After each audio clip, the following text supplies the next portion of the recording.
وَلَقَدْ يَسَّرْنَا الْقُرْآنَ لِلذِّكْرِ فَهَلْ مِن مُّدَّكِرٍ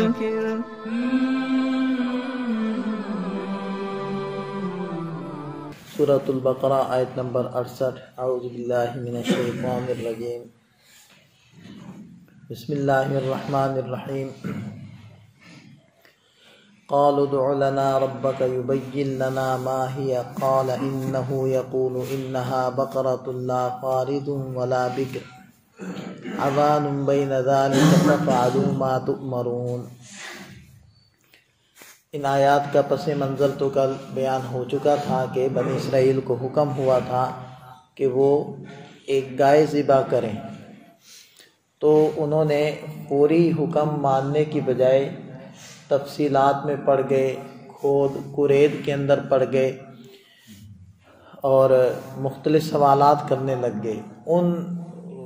سوالات کی وجہ سے وہ خود ہی پھنستے چلے گئے، تو کہنے لگے، قالو انہوں نے کہا، ادع لنا ہمارے لیے ربا کا اپنے رب سے درخواست کیجئے، یبین لنا ما ہی کہ وہ بیان کر دیں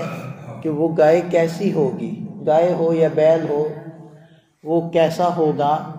اس کی صفات کیا ہوں گی۔ تو حضرت موسیٰ علیہ السلام نے فرمایا، انہو یقول، اللہ تعالیٰ فرما رہے ہیں، انہا بقرۃ، وہ ایسی گائے ہے، لا فارض ولا بکر، نہ تو بوڑھی ہوگی اور نہ ہی بالکل بچی ہونی چاہیے بن بیاہی، عوان بین ذالک، ان دونوں کیفیتوں کے درمیان میں اس کی عمر ہونی چاہیے۔ فَفْعَلُوا مَا تُؤْمَرُونَ، اب کر گزرو جس کا تمہیں حکم دیا جا رہا ہے،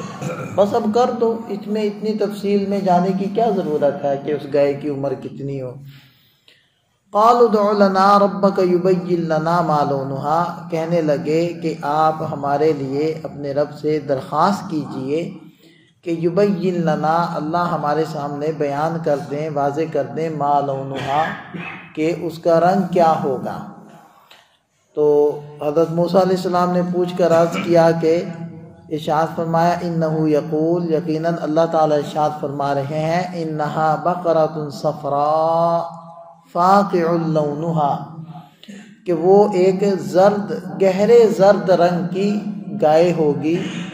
یا ہونی چاہیے۔ فاقع لونہا کا معنی یہی ہے کہ اس کا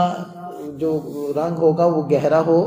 تسر الناظرین، جو دیکھنے والوں کو بھلی معلوم ہوتی ہو، دیکھنے میں اچھی لگتی ہو،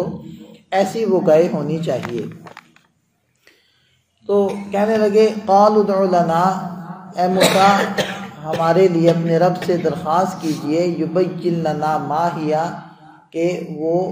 بیان کر دیں ہمیں کہ وہ گائے کیسی ہوگی۔ ان البقرہ تشابہ علینا، یقیناً وہ گائے ہمارے اوپر مشتبہ ہو گئی ہے، ہمیں سمجھ نہیں آ رہی کہ کس طرح کی گائے ہم لوگ خریدیں۔ وَإِنَّا إِن شَاءَ اللَّهُ لَمُهْتَدُونَ، اور ہم اگر اللہ نے چاہا تو اب سمجھ جائیں گے، اب اگر آپ مزید تفصیل لے کر آئیں گے تو پھر ہم سمجھ جائیں گے اور مزید نہیں کچھ پوچھیں گے۔ تو حضرت موسیٰ علیہ السلام نے فرمایا کہ انہو یقول، یقیناً اللہ تعالیٰ ارشاد فرما رہے ہیں، انہا بقرۃ لا ذلول، کہ وہ ایک ایسی گائے ہونی چاہیے جو محنت مشقت نہ کرتی ہو، کہ تثیر الارض، کہ وہ کھیتوں کو جوتے یعنی اس میں ہل چلائے، ایسی نہ ہو، ولا تسقی الحرث، اور نہ ہی کھیتوں کو سیراب کرتی ہو، یعنی رہٹ پر جت کر بھی وہ کام نہ کرتی ہو یا نہ کرتا ہو، کیونکہ بقرۃ دونوں کے اوپر بولا جا سکتا ہے، جنس کے لیے یہ لفظ استعمال ہوتا ہے۔ گائے بھی اس کا ترجمہ آپ کر سکتے ہیں، بیل بھی کر سکتے ہیں۔ تو وہ ہل چلانے کے لیے مشقت نہ اٹھائی ہو اس نے، اور وہ راحت چلانے کے لیے پانی والا کام اس نے نہ کیا ہو، مسلمۃ، ہر عیب سے پاک ہو، لا شیۃ فیہا، اور اس کی کھال کے اندر کوئی داغ دھبے اور نشانات نہ ہوں، پوری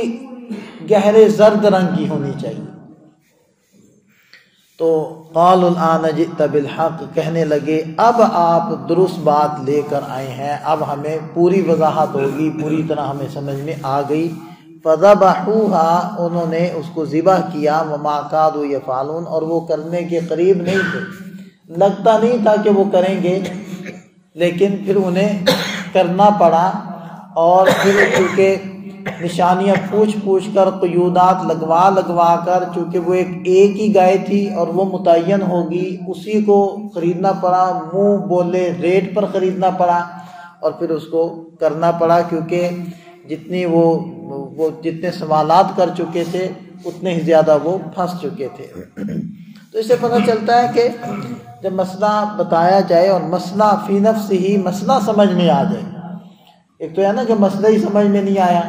آدمی کیسے پھر اس کے اوپر عمل کرے گا، لیکن جب مسئلہ سمجھ میں آ گیا پھر مزید اس کی کھود کرید اور مزید اس کے اندر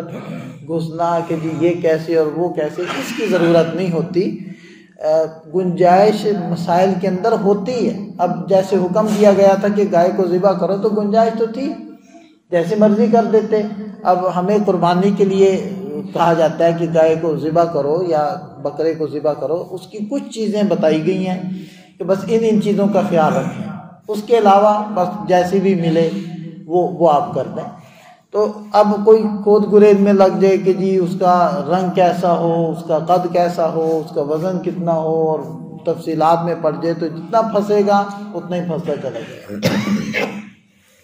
اللہ تعالیٰ ہمیں سمجھ عطا فرمائے، عمل کی توفیق۔